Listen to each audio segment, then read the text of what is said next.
Welcome you all for solid waste management session. Okay, today's class will discuss about biomedical waste. This is from module 4. Okay, so in this topic we are going to study about what are the biomedical wastes and how the collection, treatment and disposal of a biomedical waste is done. Okay, so as we studied the municipal waste, other than that municipal solid waste, we have different type of wastes like biomedical waste, radioactive waste, e-waste, that is electronic waste, and the construction and demolition waste. So in that we'll study first the biomedical waste and their impact on health and environment. The waste produced by hospitals, nursing homes, clinics, research laboratories, diagnostic centers, veterinary hospitals, etc. are potential sources of health hazards and need to be specially treated and disposed of. Okay, so as you know, the municipal solid waste contains organic and inorganic materials that can be treated very easily, but this biomedical waste cannot be treated so easily, as they are called as a hazardous waste because they cause the health hazards. Okay, what are the sources of this biomedical waste? The biomedical waste are produced from hospitals, nursing homes, clinics, research laboratories, diagnostic centers, veterinary hospitals. From that, whatever the syringes, cathetoscopes, and pipes, and whatever the bottles which will release chemical bottles, drugs, those are all called as a biomedical waste. Approximately 1.45 kg of waste is generated per patient per day in Indian hospitals. How much?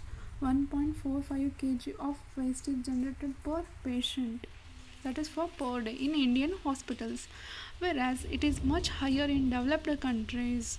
In Western countries, approximately 50 to 20% of this total waste is found to be hazardous and infected, whereas the percentage of hazardous and infected waste in India is usually much higher, since we do not have a proper waste segregation particles in all the hospitals except in some big hospitals. So whatever the municipal waste is producing, for that also we are mixing this biomedical waste.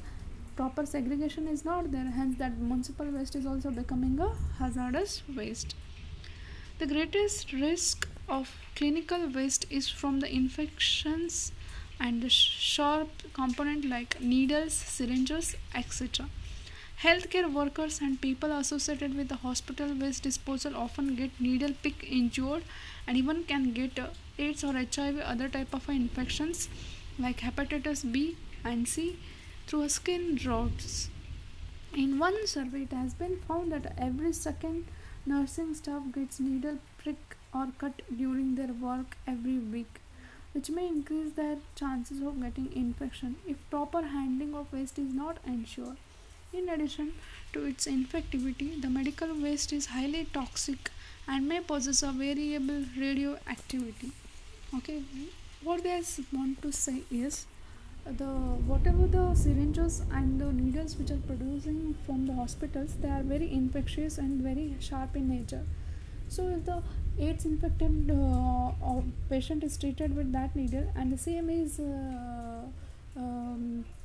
affected to the staff, then they will also get infected with the AIDS or HIV or other type of disease.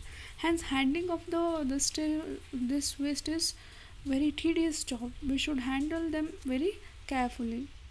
What are the laws which are amended for management of this biomedical waste in India? That we'll see.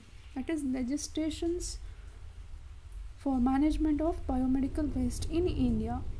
Keeping in view its potential hazardous effects on human living in the surrounding of the medical waste, the Indian Union Ministry of Environment and Forest has notified biomedical waste management and handling rules in 1998.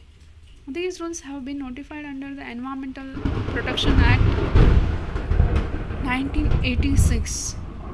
So this is very important. Biomedical waste is amended in 1998 and this law is taken under Environmental Protection Act.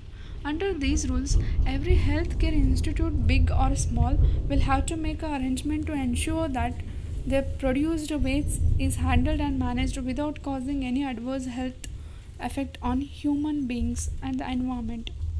Means the every hospitals or in research institute has to provide the waste management facilities or waste handling facilities. In case of non-compliance with these rules, the occupier or the owner, that the head of the institution, shall be liable to punish under the Environmental Protection Act. They are going to punish with the Environmental Protection Act, that is 1986. In order to safely and economically dispose the biomedical waste, it is necessary to collect the waste by suitable segregation as to label the same into hazardous and non-hazardous categories. These hazardous and non-hazardous waste can then be suitably transported and treated for a final disposal. The various steps involved in the safe collection and disposal of medical waste are discussed below. Okay, what they will say that the segregation of the waste at the collection point is very important. You have to segregate them as a hazardous and non-hazardous waste. And whatever the hazardous waste are there, hazardous means the waste which are infectious to human or they are causing the problem to the human, those are called as a hazardous waste. So that waste you need to separate it and then should be transported. Otherwise, non-hazardous waste will also become a hazardous waste. So to avoid that, what you should do is you should separate it, then you should transport the waste. So what are the collection and treatment processes for biomedical waste that will study? Okay, color coding of biomedical waste and their collection in different colored bins and bags. So this is very important. The collection of biomedical waste is asked for 10 marks. How the biomedical waste are segregated? Okay, the various type of biomedical waste are divided into different categories and collected in a different colored bins or containers as to help the segregation of hazardous and the non-hazardous waste needing different type of treatment. The process is known as a waste segregation. Here what they are using the color coding. Okay, hazardous waste are put in some color bins and a non-hazardous waste are they are putting in a other color bins that we see. The system of using the different colored bins and bags to collect the different type of solid medical waste is known as a color coding. Okay, this is also, remember, color coding is done for collection of biomedical waste. Such a system eventually helps in separately collecting the non-hazardous medical waste, it seems, such as the uncontaminated packaging materials like plastics, paper, cardboard, food, kitchen waste, garden waste, etc. These are all called as a hazardous waste that can be separated and can be disposed by a landfill without any of the hazards to the human health. The proper segregation of waste help in the following ways. What is the use of segregation? Remember, segregation is separation of waste as a hazardous and non-hazardous is called as a segregation of waste. Why we should go for segregation of waste? They'll say the advantages of segregation. We'll see. It minimizes the amount of potentially hazardous waste that requires the specialized and costly treatment and disposal. Once you put the non-hazardous waste in a hazardous waste, that non-hazardous waste will also become a hazardous waste. Then the treatment cost which requires will become a more, because degree of treatment will be more, hence the cost will become a more. It facilitates the proper packaging and labeling of waste. So the segregation provides the proper packaging and the labeling can be done easily. It reduces the occupational health and safety risk to the healthcare workers and rag pickers. Okay, so it will not cause any health issues to the rag pickers and the staffs also. So they can handle the waste that is non-segregated, non-hazardous waste easily. It improves the infection control within the hospital. Yes, definitely. If the quantity of waste generated is more, then the infection will be more. If you segregate the waste, then the quantity is going to reduced, so that the infection is also going to reduce. It helps in establishing uniform waste management practice and to do compiling with the national laws and legislations. It works under national laws and the legislation and helps in uniform management of the waste. Okay, as so that all the hospitals will follow the same rules and it will help for the management of the waste. According to the 1998 Indian rules notified for the disposal of biomedical waste, such waste are to be segregated in the bins or containers of the following colors. So the colors of biomedical waste is yellow, red, blue and black. Sometime instead of blue they will use the white one. So the normally we'll use the yellow, red, blue and black. I think you have seen in the hospitals they put one yellow bin, red bin, blue bin and the black bin. So we'll see what type of the waste are thrown in which color bins. Okay. So in order to achieve the different types of waste in hospital should be collected in a different colored bins and the containers and disposed of suitably. If a large number of color coding is going to create the confusion, then only may decided to divide the waste into the following three categories. That is yellow bins.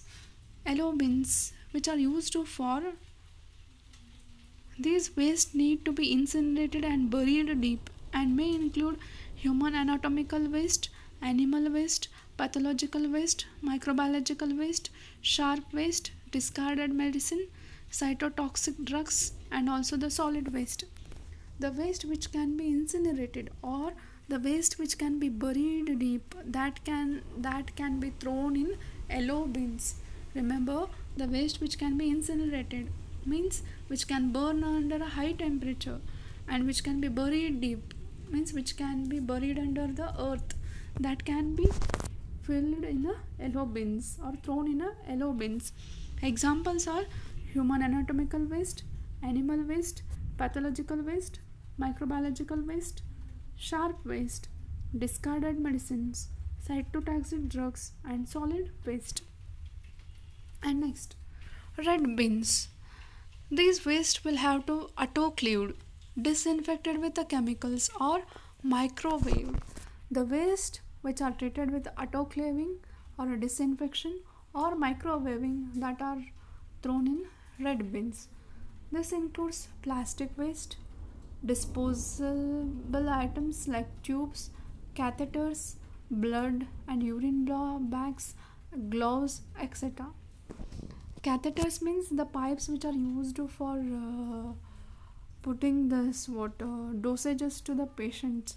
Okay, so for example, the patient has given admitted to a hospital, and the injection has to be transported through his blood. Then the pipelines will be connected, so those pipes are called as a catheters.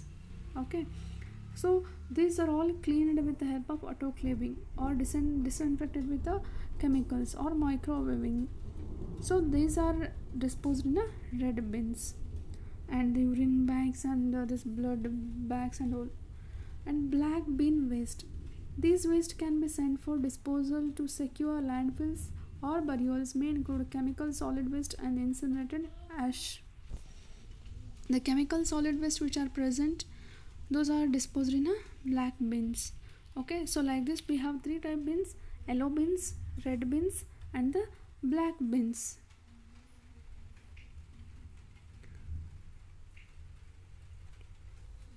So again in the table 15.1, the classification, color coding and treatment and disposal of biomedical waste is given.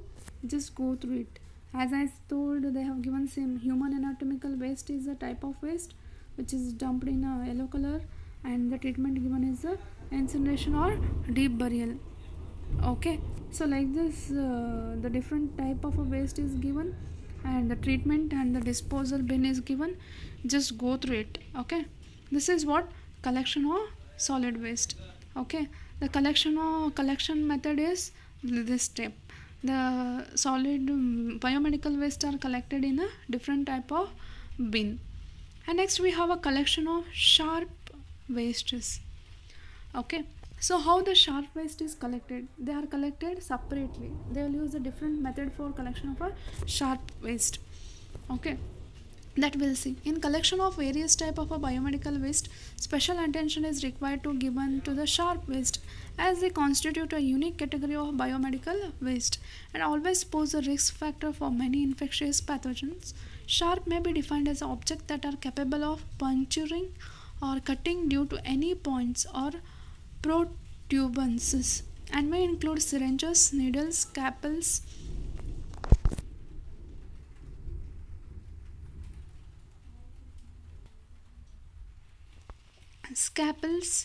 blades, pastry pipettes, and broken glasses or plastic.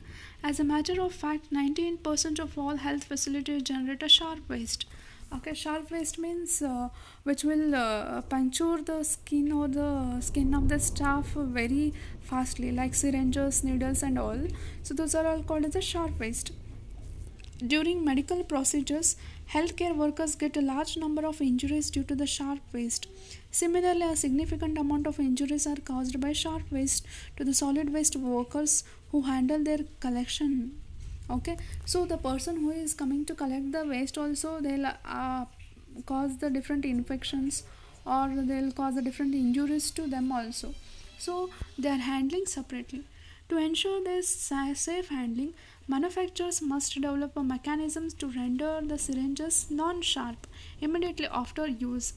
So they are telling that the manufacturers, once it is used, it should become a non-sharp, such a way that they have to manufacture. Like that they are suggesting. This will reduce the needle stick injury by preventing to the punctures. Seething syringes or self-blunting blood collection needles and even needleless syringes are hence gain a popularity. Okay, so in some other countries, they are using the needleless syringes, and once they will use, they are going to blunt. Okay, they will not cause any sharpness to the anybody. So that will become a non sharpened syringes. So like that they are suggesting to manufacture. No low sharp waste should be disposed of into the plastic bags, as these bags can get punctured and cut by the sharps, which may cause injuries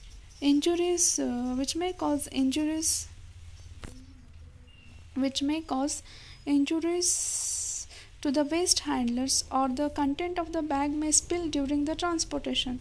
The sharp waste should therefore be placed in a puncture resistant containers or should be mutilated at the point of generation by some needle destroyer. Okay, either you should pack them in a sharp or a puncture resistant container, so it not cause any puncture to that container. In that you have to dump, or else what you have to do, you should call the needle destroyer and you should destroy their needles and make them a non-blunt, then pack them.